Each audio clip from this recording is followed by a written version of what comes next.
World War II was a sky full of legends, but some stories stand out, almost bordering on the unbelievable.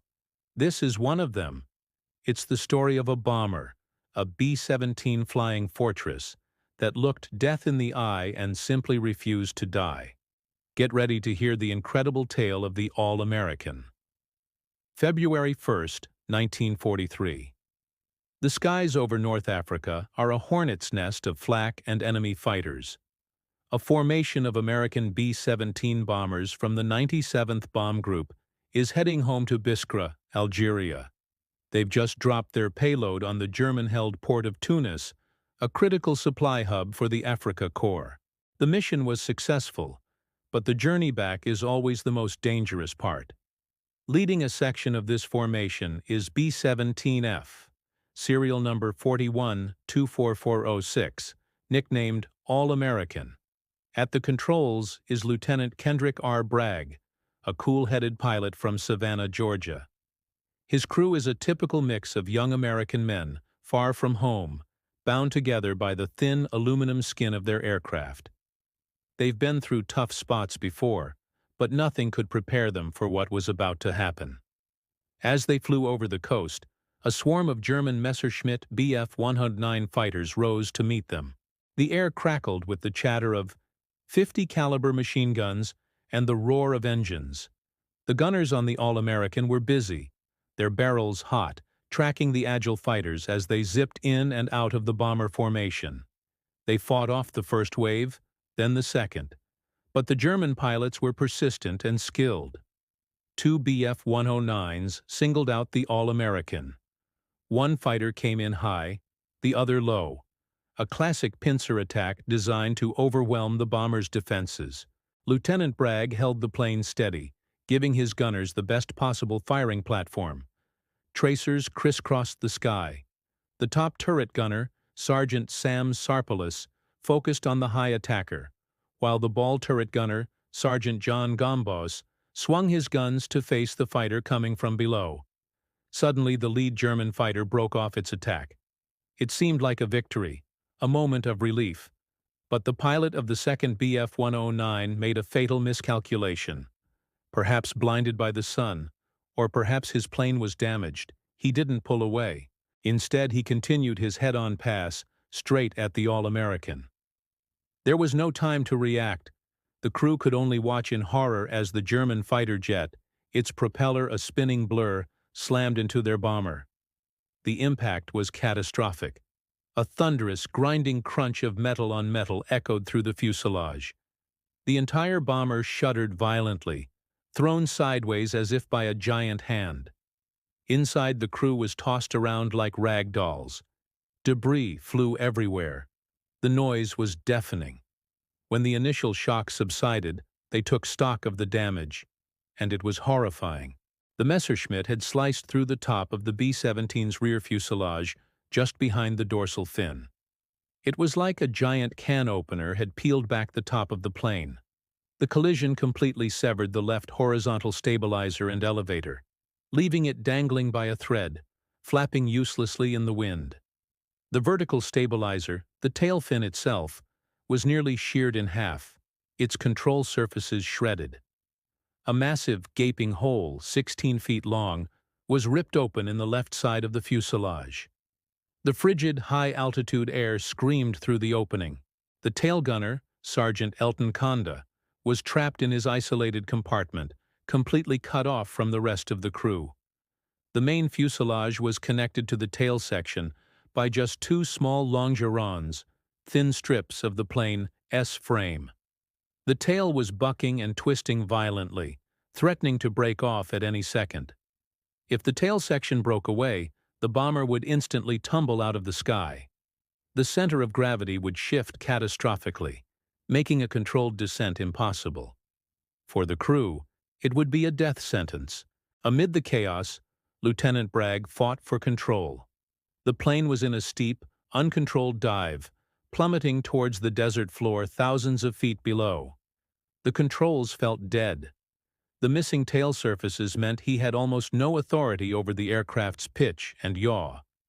He and his co-pilot, Lieutenant G. Boyd Jr., wrestled with their yokes, muscles straining, putting all their strength into pulling the nose up. Slowly, miraculously, they started to regain some semblance of control. By skillfully manipulating the throttles, increasing power on one side, decreasing it on the other, and using the remaining flight controls, they managed to stop the dive. The All-American leveled out, but it was a wounded beast, barely clinging to the air. The crew's ordeal was far from over. They were still deep in enemy territory, flying a plane that looked like it belonged in a scrapyard.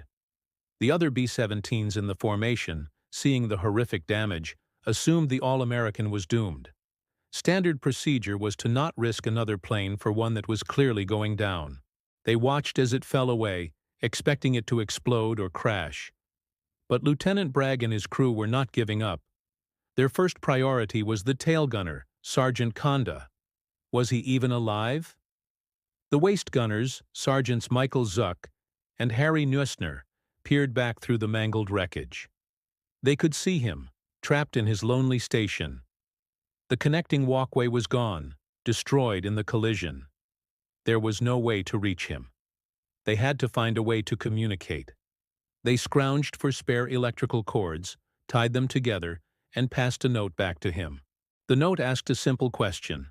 "Are you okay?" A moment later, the cord was tugged. They pulled it back. Scrawled on the note was Conda's reply. Yes. A wave of relief washed over the crew. He was alive, but Conda was still in grave danger. His position was being thrashed around by the airflow.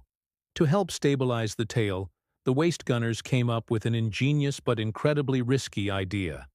They took the parachute harnesses from the crew members in the radio room, who wouldn't need to bail out if the plane stayed together.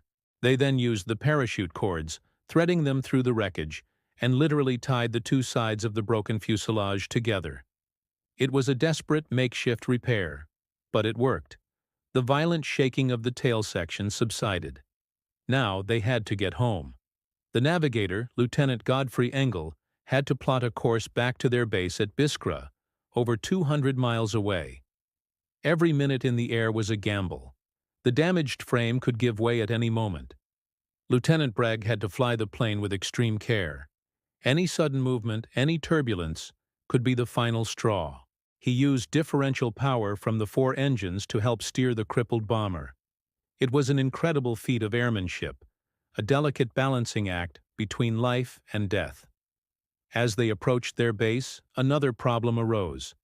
They couldn't lower the tail wheel for landing because the system was destroyed. A belly landing was too risky. The impact could cause the already weakened fuselage to break apart completely. They had to try a conventional landing on the main wheels. Bragg made his approach, slow and steady. On the ground, emergency crews watched in disbelief. The plane looked like it had been torn in half.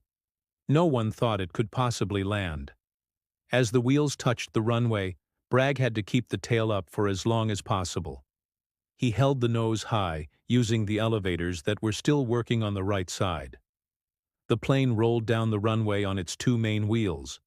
Finally, as it lost speed, the mangled tail gently settled onto the tarmac.